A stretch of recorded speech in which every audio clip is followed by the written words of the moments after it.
Yeah, in today's class, I will discuss with you the application of new criticism regarding Romeo and Juliet. That is a well-known play of William Shakespeare.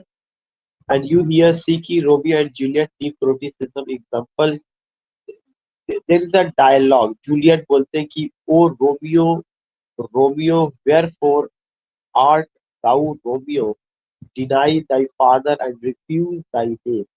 So it's a dialogue of Romeo and Juliet, and this dialogue has been spoken by Juliet. And in this dialogue, Juliet addresses Romeo, wherefore art thou Romeo, deny thy father and refuse thy name. What we find exactly here, you can just see कि what exactly do new critics do, वो लोग क्या करते थे new critics का, उसमें यहाँ पे बताया गया कि न्यू क्रिटिसिज्म को समझने के लिए हमें दो चीजों को जानना है। एक तो सबसे पहला कि जो न्यू क्रिटिक्स है उनका टोटल फोकस किस पर था, टेक्स्ट पर था। दूसरा चीज की जो न्यू क्रिटिक्स है वो इग्नोर करते, न्यू क्रिटिक्स इंटेंशनली इग्नोर, किसको इग्नोर करते हैं, आथर को और रीडर। तो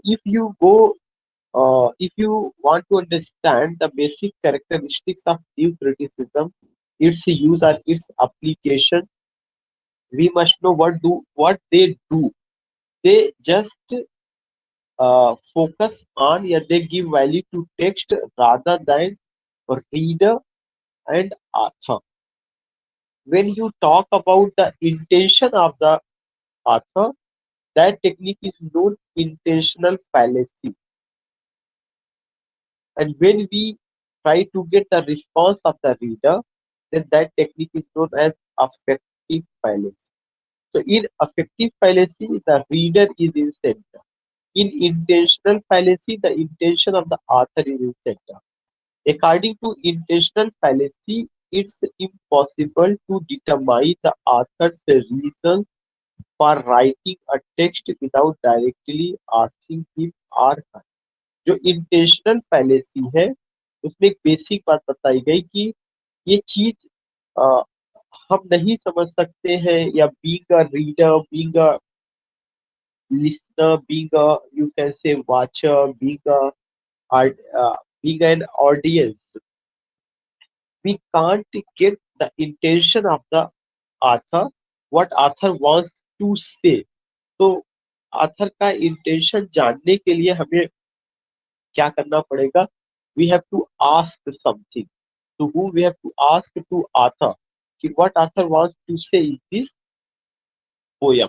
So intention of the author is very important. Yeah, no one can get the intention of the author, what author wants to say through the poem, yeah, through the text, through the piece of literature.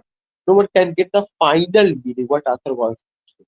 If anyone wants to know the intention of the author, तो उसको किससे contact करना पड़ेगा, author से पूछना पड़ेगा।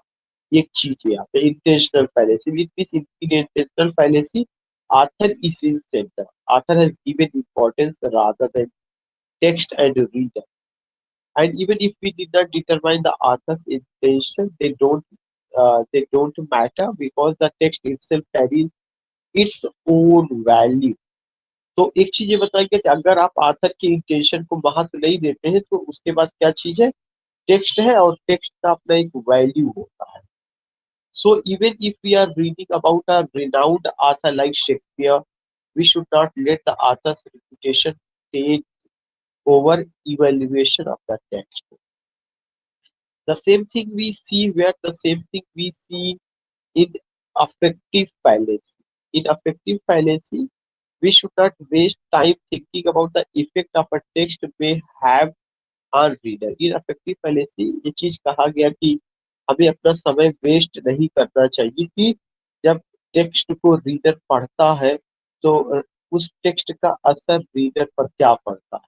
तो एक दूसरा एस्पेक्ट है कि we should not waste time thinking about the effect a text may have on the reader, because then we are polluting the text with our own personal baggage. That is the point. So we should ignore how beautiful a poem may be.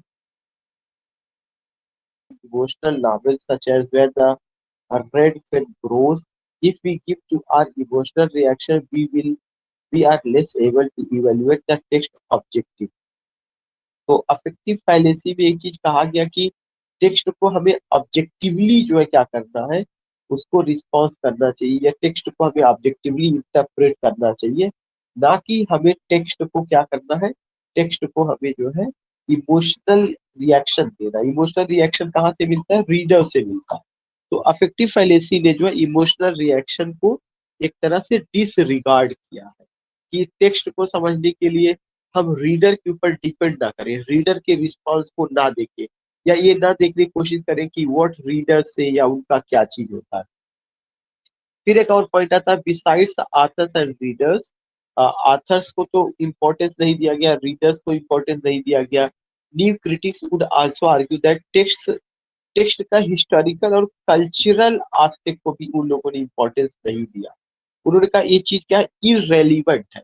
तो जो new critics है उनके लिए क्या important है? Text important है। क्या चीज इंपॉर्टेंट नहीं है? आथर इंपॉर्टेंट नहीं। और क्या चीज इंपॉर्टेंट नहीं है? रीडर इंपॉर्टेंट नहीं है।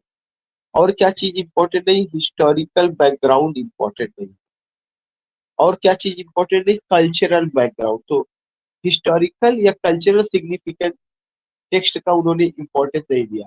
जैसे कि such as Harriet Beecher Stowe's Uncle Tom's Cabin, we should avoid the temptation to read it as anti slavery novel.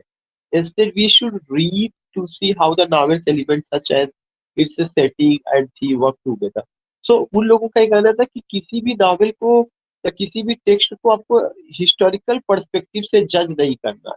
जैसे फॉर एग्जांपल के लिए अगर हमें जो है द प्रील्यूड पढ़ना, तो द प्रील्यूड में हमें ये कभी नहीं देखना कि the prelude is a work of William Wordsworth और यह उनका स्पिरिचुअल ऑटोबायोग्राफी, इस तरह से नहीं पढ़ना है। हमें द प्रील्यूड को केवल एक टेक्स्ट के रूप में लेना है, उसमें पोएट क्या बताया है, जो भी टेक्स्ट में लाइनें लिखी गई है उसी के आधार पे उसकी व्याख्या करनी है। उसमें हमें ना तो रूसो का कॉन्सेप्ट देखना है, ना ही विलियम गॉडविन का कोई कॉन्सेप्ट देखना है, ना को रिलेट करके, ना ही उसमें ये देखना है कि इसमें फ्रेंच रिवॉल्यूशन क्या क्या असर पड़ा हुआ है। तो ये सब चीजें रही है। तो उनके लिए बस इम्पोर्टेंट क्या है? टेक्स्ट इम्पोर्टेंट है। उनके लिए क्या है? इंटेंशनल फाइलेसी को डिसरिगार्ड करते, इंटेंशनल फाइलेसी में आथर सेंटर में होता है। वो अफेक्टिव फाइलेसी को डिसरिगार्ड करते हैं, रीडर का, इसमें रीडर का इमोशन सेंटर में होता है। और जब वो आथर को डिसरिगार्ड किए, रीडर को डिसरिगार्ड किए, तो हिस्टोरिकल और कल्चरल कल्चरल कॉन्टेक्स्ट को भी वो डिसरिगार्ड करते हैं। इसके अलावा जो है वो एक और चीज को डिसरिगार्ड करते हैं कि हमें जो है जो चीज पढ़ना है नावल के, केवल नावल का हमें सेटिंग देखना चाहिए, उसका थीम देखना चाहिए, इस तरह से, या उसके जो एलिमेंट्स है वो देखना चाहिए, ना कि उसका कोई हिस्टोरिकल पहलू देखा जाए, ना कि उसमें कोई सोशल इशू से को रिलेट किया जाए कि ये नावल इस घटना को लेकर के लिखा गया है। No, not at all. Green eggs and ham, ये तो हम लोगों ने देखा ही था कि एक ऐसे जो है उस पे बात किया गया, green eggs and ham and deep criticism.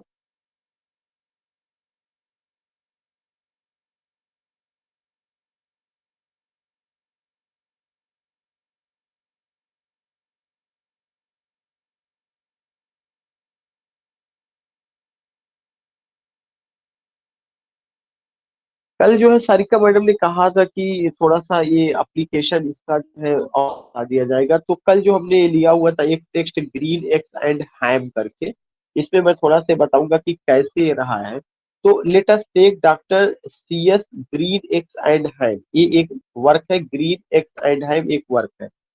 इसका इसमें कैसे न्यू क्रिटिसिज्म है। सबसे पहले आपको ये समझना, आपके सामने जो टेक्स्ट है वो कौन सा टेक्स्ट है? ग्रीन एक्स एंड हैम। और उसमें किसका एप्लीकेशन किया गया? न्यू क्रिटिसिज्म का एप्लीकेशन किया गया। एक मैं आपको समझा दे रहा हूँ, यही एक वो है, और बाकी उसमें बहुत ज्यादा वो नहीं होता है क्या कैसे हो। इसका जो स्टोरी है क्या है? The story revolves around the conflict. इसमें जो स्टोरी है वह एक कॉन्फ्लिक्ट के साथ चलता है। The story revolves around the conflict between an unnamed protagonist, between an unnamed protagonist. इसमें जो स्टोरी है वह मूव करता है, किसके अराउंड मूव करता है? The conflict between an unnamed protagonist and Sam. दो लोग हैं, एक प्रोटेगनिस्ट है जो सेंट्रल कैरेक्टर है और एक सैम नाम का कैरेक्टर है। तो हमने क्या लिया हुआ, हमने ग्रीन एक्स और हैम नाम का एक टेक्स्ट लिया है। एक टेक्स्ट किसने लिखा हुआ है, डॉक्टर सियास का है। और यहाँ पे क्या दिखाया गया, यहाँ पे स्टोरी ये है कि एक प्रोटेगनिस्ट है और एक सैम नाम का कैरेक्टर है। इसमें दिखाया गया उनके बीच में क्या है, एक कॉन्फ्लिक्ट है। कॉन्फ्लिक्ट किस चीज को लेकर के, the plot occurs in two main act. जो प्लॉट है यह केवल दो एक्ट में, इन जो पूरा कहानी है जो उसका घटना है, दो एक्ट में दिखाया गया है। पहले एक्ट में क्या है, in the first act Sam tries to convince the protagonist. पहले एक्ट में ये दिखाया गया कि सैम जो कैरेक्टर है वो प्रोटेगनिस्ट को कन्विंस करता है क्या करने के लिए, कि तुम्हें ग्रीन एग खाना है और हैम लेना है इन अ वैरायटी ऑफ सर्कमस्टांसेस, किसी भी परिस्थिति में। लेकिन जो प्रोटेगनिस्ट है वो क्या करता है, इनकार करता, वो कहता कहता कि मैं नहीं खाऊंगा। Right to understand. एक हमने ड्रामा लिया, उस ड्रामा का क्या नाम है, ग्रीन एग्स एंड हैम। और ये ड्रामा किसका है, डॉक्टर सियास का है। और इसमें क्या दिखाया गया, इसमें कॉन्फ्लिक्ट चलता है दो कैरेक्टर के बीच में। एक कैरेक्टर प्रोटेगनिस्ट है और एक सैम है। तो जो प्रोटेगनिस्ट है वो सेंट्रल कैरेक्टर है और जो सैम है वो एक कैरेक्टर है। सैम जो है सेंट्रल कैरेक्टर प्रोटेगनिस्ट से कहता है कि तुम्हें जो है क्या करना है, ग्रीन एग और हैम को खाना है वैरायटी ऑफ सर्कमस्टांसेस में।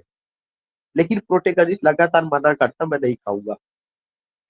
सेकेंड एक्ट में ये होता है कि जो प्रोटेगनिस्ट है वह डिक्लेयर करता है कि वह जो है क्या करेगा, वह उसको भी अब जो है ग्रीन एग से लव है और हैम से भी लव है। और वो रेडी हो जाता है कि वह उसके साथ खाएगा, मिलकर के इस चीज को खाएगा। ये चीज इन एनी ऑल किसी भी परिस्थिति में सैम हैज प्रीवियसली प्रपोज, जो सैम ने प्रपोज किया हुआ था।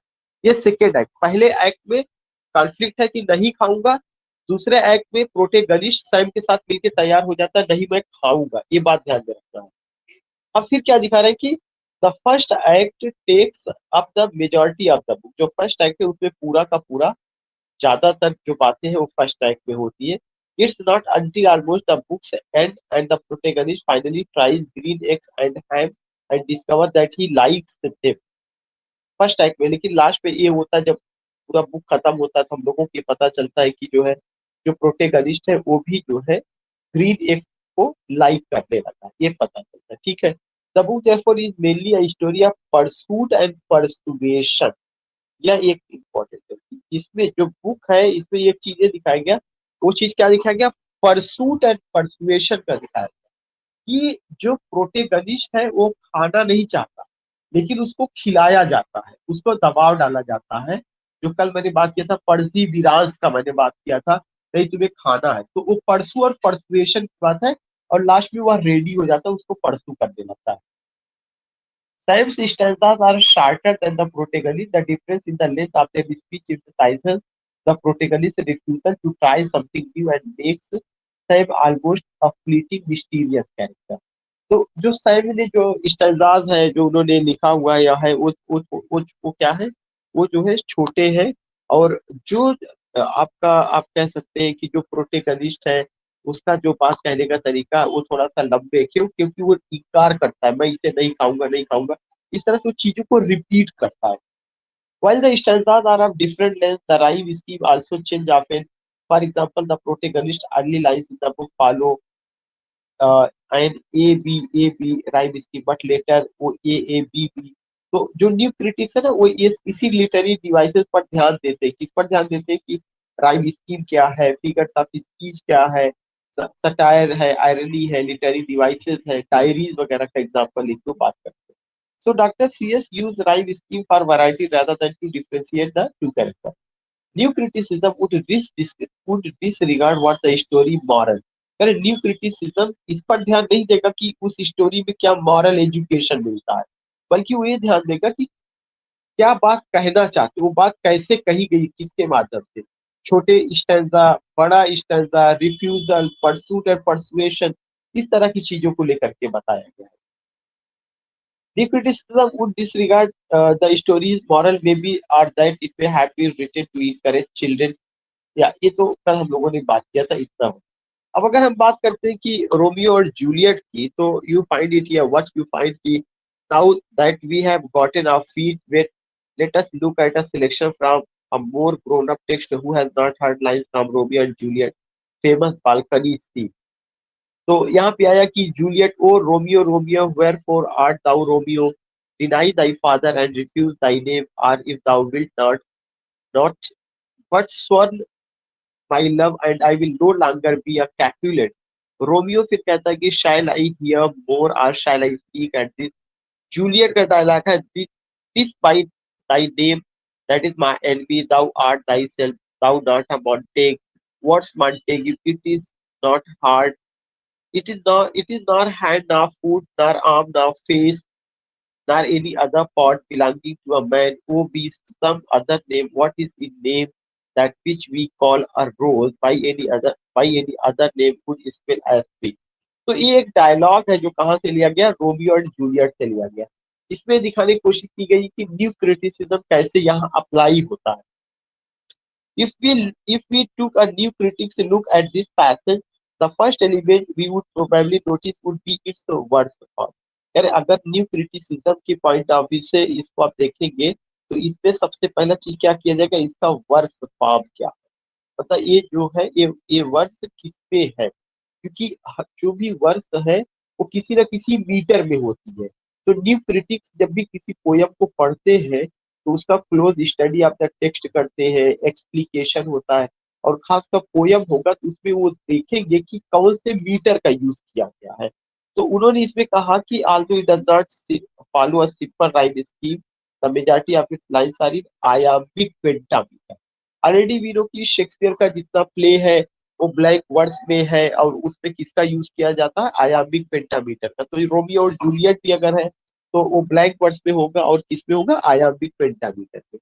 अगर आप कोई और भी पोयम लेंगे तो सबसे पहले न्यू क्रिटिसिज्म के पॉइंट ऑफ व्यू से देखने की कोशिश करेंगे तो पहले आप किसी पोयम में यही देखेंगे कि इस पोयम में किस मीटर का यूज किया गया है। तो आप ये समझिए कि न्यू क्रिटिक्स जब भी किसी टेक्स्ट को पढ़ते हैं, जब भी किसी टेक्स्ट को खास करके पोयम को देखते हैं तो उसमें क्या फाइंड आउट करने की कोशिश करते हैं कि उसमें किस मीटर का यूज किया गया है, मीनिंग द कंटेंट। अब अगर आप आयाम्बिक पेंटामीटर की बात करेंगे तो इसमें कितना सिलेबल आता है, आयाम्बिक पेंटामीटर में 10 सिलेबल होता है। और फिर उसमें होता है कि उसमें अल्टरनेटिंग स्ट्रेस होता है कि unstress syllable by followed by stressed one, पहला वाला अनस्ट्रेस होगा, दूसरा वाला स्ट्रेस्ड होता है, ठीक है। This structure give the text a natural rhythm, या उसमें क्या करते हैं, एक नेचुरल रिदम पैदा करता है, which makes sense since Romeo and Juliet do be। To unlock this lesson you must be study, yeah, that is another thing। ये चीजें रही है। तो उसमें जो है कुल मिला करके आप जब भी न्यू क्रिटिक्स जो है उसको देखेंगे उस पूरे पोयम को, तो वो उसमें क्या क्या देखेंगे, न्यू क्रिटिक्स ये देखेंगे कि किसी भी टेक्स्ट में कौन सा मीटर का यूज किया गया, किसी भी टेक्स्ट में मतलब पोयम में उसका फॉर्म कौन किस फॉर्म में लिखा गया, ये पोयम जो है लिरिक में है, पोयम आपका क्या नाम है, सोनेट है, एलिजी है, पोयम आपका क्या है। फिर उसका डिक्शन देखेंगे, उसमें ये देखेंगे कि क्या रेफरेंसेस क्या है, उसमें एल्यूजन देखेंगे। जो प्रैक्टिकल क्रिटिसिज्म में जो भी सारी चीजें होती है, सारी चीजें होने का मतलब ये है कि अगर मैं बात करूं कि फॉर्म्स ऑफ द पोयम हो गया, फॉर्म्स ऑफ स्टेंजा हो गया, फॉर्म्स ऑफ वर्ड्स हो गया, डिक्शन हो गया, मीटर हो गया, साउंड हो गया, साउंड में यूफोनी है, कैकोफोनी है, उसका अपना सेटिंग हो गया, पोयम का सेटिंग क्या है, हाँ, रूरल एरिया में है, सिटी एरिया में है, और मूड ऑफ द पोएट क्या है, mood off the poet, mood off the poet को देखेंगे। देन दे विल सी कि उसमें जो है उनका और क्या क्या चीजें आ सकती है, राइम पैटर्न है, रिदम है, rhythm RHYTHM, rhythm, rhyme pattern RHYME, rhyme pattern, rhythm को देखेंगे, राइम पैटर्न को देखेंगे। All these things we see, all these things we find, rhythm, rhyme pattern.